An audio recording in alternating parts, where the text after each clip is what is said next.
Friends, welcome to back my YouTube channel. Friends, आज हम मुख्य सेविका से रिलेटेड कुछ बातें करेंगे। डीबी के समय कौन कौन सा फॉर्म मिलता है ये देखेंगे। चेक लिस्ट कैसे भरें ये देखेंगे। डीबी से रिलेटेड महत्वपूर्ण बातें कौन कौन सी हैं वो देखेंगे। फाइनल कट ऑफ आपकी कितनी जाएगी और बीएचएससी और 2 साल वाले क्या होंगे बाहर ये देखेंगे। तो आप सबसे पहले ये देखना कि डीबी के समय कौन सा परफॉर्म मिलता है। तो सबसे पहले डीबी के समय आपको मैं बता दूं, एक आपका मिलेगा बायोमेट्रिक लिस्ट। वो मैं आप लोग को सामने नहीं दिखा रही हूँ क्योंकि उसकी फ़ोटो मेरे पास नहीं है। उसमें कुछ नहीं होता है, बस आपको रोल नंबर लिखना होता है और डेट लिखनी होती है, छोटी सी चिट होती है, वो होगा। पर लेकिन ये परफॉर्मा है, वैसे तो वो लोग बता ही देते हैं किस तरीके से भरना है, पर लेकिन आप पहले से नॉलेज रखोगे तो वो आपके लिए बेनिफिट होगा, है ना। चलो स्टार्ट करते हैं।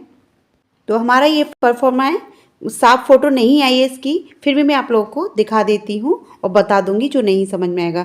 तो सबसे पहले आपका क्या होगा जी, आवेदन जो होता है कौन सी तिथि की अंतिम तिथि है वो यहाँ लिखी होगी। नेक्स्ट फिर होगा अभ्यर्थी अपना नाम लिखेगा और वो कौन सा जेंडर है। मोस्टली ये महिलाओं की भर्ती है तो यहाँ महिला लिखना है, अपना नाम लिखना है। फिर हम नेक्स्ट देखते हैं अभ्यर्थी का अनुक्रमांक, हम अपना रोल नंबर लिखेंगे यहाँ पे। फिर नेक्स्ट हमारा ये है कि अधमान अहिता जो आपके किसकी जो नोटिफिकेशन के आधार पर जो आपकी योग्यता ली गई थी, आप कला में स्नातक हो, बीए एक वो हो, गृह विज्ञान और समाजशास्त्र रिलेटेड जो जितनी भी उपाधि आप ग्रहण करते हो वो हाँ या ना का आपको जवाब यहाँ देना है। कहाँ करते हो तो आप यहाँ हाँ कर देना है टिक, इस तरीके से सर्किल करना है, टिक नहीं लगाना है, गोला ही करना है, नीचे लिखा हुआ है। फिर आपको जो अधिमानी अयता के अंतर्गत आते हैं, जैसे कि जो कुछ स्वतंत्रता सेनानी हैं या कोई भी उनके पास सर्टिफिकेट है, वो अपना यहाँ हाँ या ना में जवाब दे सकते हैं। नेक्स्ट आपका आयु सीमा के अंतर्गत आती है कि आपका जो फॉर्म भरा हुआ है वो 21 साल से कम ना हो और 40 साल से ज़्यादा ना हो। इसके अंतर्गत आप आते हो तो हाँ या ना का जवाब दें। तो यहाँ पे भी आपको गोला करना है। नेक्स्ट है अभ्यर्थी जो आरक्षित श्रेणी के अंतर्गत आते हैं, जैसे एसटी है, ओबीसी है, एसटी है, जो भी आपकी जाति है उस पर सर्किल करना है आपको और इस तरीके से बस करना है।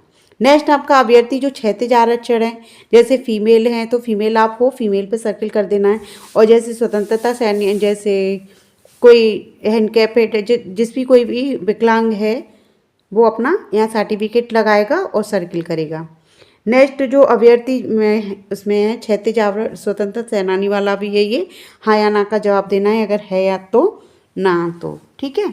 नेक्स्ट है मैं घोषणा करता हूँ, मैं कि यहाँ अपना नाम लिखना है, क्या आपका नाम है, बस इतना ही इसमें करना है। नेक्स्ट है जैसे हाई स्कूल का अंक पत्र है, प्रमाण पत्र, तो हाई स्कूल के जितने भी आपके मार्क्स आए हैं टोटल वाले वो यहाँ करने हैं आपको। और जो आपके प्रमाण पत्र संख्या है वो यहाँ लिखनी है। और तिथि आपकी जो सनद में जो होती है ना आपकी, जैसे हाई स्कूल की होगी तो उसी के वहाँ पे लिखी होगी आपकी डेट, तो आप वही डेट यहाँ लिखोगे। तो वैसे ही इंटरमीडिएट का आपको करना है, अंक पत्र लिखने हैं और प्रमाण पत्र संख्या लिखनी है और डेट लिखनी है। वही आपको स्नातक में इस तरीके से आपको फिल करना है, ठीक है। तो यहाँ हम सारा फिल कर लेंगे आप लोग। और वैसे वहाँ बता देते हैं, बहुत केयरफुली से करते हैं और बहुत भी हेल्प भी करते हैं, वहाँ कोई भी डरने वाली बात नहीं है। और जो भी आपको ना समझ में आया आप पूछ सकते हो, पर लेकिन यहाँ पहले देख के जाओ तो ज़्यादा बेनिफिट होता है। और कुछ फ्रेंडें ऐसी भी होती हैं कि वहीं फॉर्म भर रही होती हैं, तो कुछ जो नॉलेज ना हो आपको, जितने भी 4 परफॉर्मा दिए गए हैं नेट द्वारा निकल के, वो घर से ही आप फिल करके जाओ, वो ज़्यादा बेनिफिट होगा। क्योंकि वहाँ पर रोल नंबर के हिसाब से बुलाते हैं, आपको ये भी नहीं पता होगा कब बुला रहे हैं वो। और आप लोग अगर परफॉर्म नहीं भर पाओगे, भर रहे होंगे तो वो भी थोड़ी दिक्कत में आ जाते हैं और आप लोग भी लेट होंगे। और तो अपना डॉक्यूमेंट चेक करा के सारी फ्रेंड्स चली ही जाती हैं। फिर जो पीछे परफॉर्म थोड़ा सा रह गया है, इसमें भी आपको हाँ या ना का जवाब देना है। इसमें कुछ ज़्यादा वो नहीं है। जैसे ये है जाति प्रमाण पत्र जो होता है ना, तो ये जारीकर्ता कौन है, तो आपका यहाँ पे एक में तहसीलदार होगा और मूल्य निवास वाला होगा, उसमें उप जिलाधिकारी होगा जारीकर्ता। तो उसकी प्रमाण पत्र संख्या और ये आपकी इतनी संख्या आप लोगों को नोट कर लेनी है। प्रमाण पत्र संख्या जाति प्रमाण पत्र की और मूल निवासी की। और तिथि कौन कौन सी तिथि को आपने ये बना हुआ है वहाँ पर लिखा होगा आपके प्रमाण पत्र में, वो आपको तिथि लिख देनी है। नेक्स्ट आपको कुछ भी नहीं करना है इधर, बस यहाँ अभ्यर्थी का अपने हस्ताक्षर करने हैं, अपना नाम लिखना है और जो अभ्यर्थी की पंजीकरण संख्या जो हमारा मुख्य सेविका का रजिस्ट्रेशन नंबर है वो आपको फिल करना है। बस इतना ही आपको दिया जाएगा और जो 4 परफॉर्मा थे वो तो आपको अपने घर से ही भर के ले जाने, वो ज़्यादा बेनिफिट रहेंगे। और कुछ बहनों के कमेंट्स आ रहे थे चेक लिस्ट कैसे भरें। चेक लिस्ट में बहुत बहनों को थोड़ी लिस्ट हम देखते हैं कि कैसे हम भरेंगे। तो चेक लिस्ट में कुछ भी नहीं है, आपको पूर्णांक और प्राप्तांक इसकी भी थोड़ी फोटो वैसी आई है, फिर भी मैं आप लोगों को यहाँ बता देती हूँ। देखिए, तो जैसे प्राप्तांक आपके होंगे, जैसे 100 पूर्णांक तो सबका 100 है। जैसे हिंदी है तो हाई स्कूल जो हिंदी में आपके कितने नंबर हैं वो लिखने हैं, अंग्रेजी में कितने हैं वो लिखने हैं, जो जो आपके सब्जेक्ट हैं वो आपको लिख लेने हैं। और जो यहाँ 3 मेंशन कर रहे हैं और नहीं कर रहे हैं वो आपको यहाँ अपने डॉट से इस तरीके से मेंशन कर लेने हैं। और जैसे कि पूर्णांक किधर हो गया, प्राप्तांक किधर हो गया। फिर हम इंटरमीडिएट के नंबर देखेंगे। जैसे हिंदी आपकी हाई स्कूल में भी रही है और हिंदी आपकी इंटरमीडिएट में भी रही है। तो हिंदी तो हम अपना परफॉर्मर नहीं बनाएंगे, वही इंटरमीडिएट के सामने अपने हिंदी के नंबर लिख देंगे और ये पूर्णांक है ना। वैसे ही आपके पास इंग्लिश है, जैसे हाई स्कूल में भी रही है और इंटर में भी रही है। तो हाई स्कूल जो इंग्लिश यहाँ लिखी है दूसरी जगह ना लिख के आपका इंटरमीडिएट की जगह अपने इंग्लिश के नंबर फिल कर देंगे। इसी सब तरह सारे सब्जेक्ट जो जो हैं आपके पास वो आपने कर लेंगे। तो यहाँ पूर्णांक हो गया, यहाँ प्राप्तांक हो गया। वही स्नातक में इस तरीके से आपका होगा। जैसे हमारा ये गृह विज्ञान है तो हमारा गृह विज्ञान हमारा हाई स्कूल में भी है, हमारा इंटर में भी है, हमारी बीए में भी है। तो गृह विज्ञान जैसे ये मेरे यहाँ पे मैंने अपने मार्क्स मेंशन किए हैं, यहाँ पूर्णांक मैंने अपना मेंशन किया है।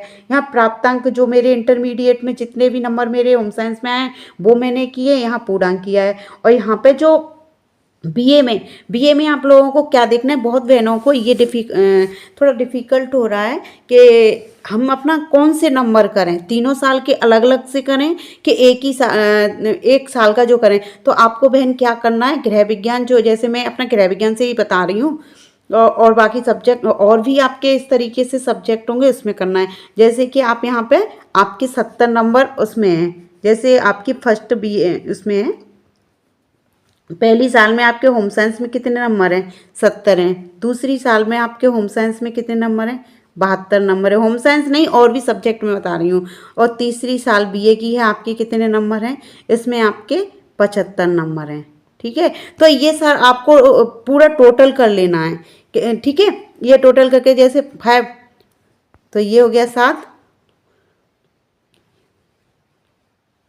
तो ये टोटल करके आपको इस तरीके से कर लेना है। अब ये टोटल मेरे हो गए 217। तो यहाँ से 217 है तो 217 ही यहाँ पे इस तरीके से मैं नोट कर लेना है। ठीक है, इस तरीके से आपको नहीं कि अलग अलग साल के फर्स्ट जो आपकी साल है उसके अलग कर रही हो, सेकंड साल के अलग कर रही हो, थर्ड साल के अलग कर रही हो, ऐसे नहीं होगा। First year, second year, third year के अलग अलग नहीं होंगे, तीनों के टोटल मिला के सब्जेक्ट के आपके इस तरीके से टोटल जो आपका आ रहा है वही करना है। वैसे ही आपको जो भी सब्जेक्ट आपका है, जो मेरे जैसे कि यहाँ कौन सा सब्जेक्ट है मेरे पास, एजुकेशन है तो एजुकेशन में भी तीनों साल के आपके अलग अलग करने, फर्स्ट ईयर का, सेकेंड ईयर का एवं थर्ड ईयर के जो नंबर आपको लिख लेने हैं यहाँ पे सब्जेक्ट वाइज, जितने भी आपके नंबर हैं उनका कर देना है टोटल करके वो मेंशन करना है, ना कि आपको अलग अलग साल के। समझ में आ गया। अब फिर हम जितना हमने बीए का ये कर दिया, अब ये हमारे सारे सब्जेक्ट हो गए। फिर यहाँ पे टोटल कर लेना है कितना प्राप्तांक था आपका, जैसे हाई स्कूल में कितना था, कितने में से था, और बीए में आपका इंटर में कितने था, और जो बीए की तीनों साल थी आपकी, जैसे 1200 का होता है तो उसमें इतने आपके कितने मार्क्स बन रहे थे। तो यहाँ पे आप जस्ट रेडी लिखने नहीं है, जैसे मेरी इसमें सब में फर्स्ट है तो आपको अपनी जैसी आपकी हो उस अकॉर्डिंग आपको कर लेना है। तो चेक लिस्ट आई होप आप लोगों को समझ में आ गई होगी। मैंने पूरी कोशिश की थी आपको समझाने की, और ना आई हो तो आप लोग कमेंट्स बॉक्स में कमेंट्स कीजिएगा। ठीक है फ्रेंड्स, और पहली बार आए हो तो चैनल को सब्सक्राइब कर लीजिएगा, लाइक कीजिएगा, शेयर कीजिएगा। मिलते हैं नेक्स्ट वीडियो में, तब तक के लिए धन्यवाद।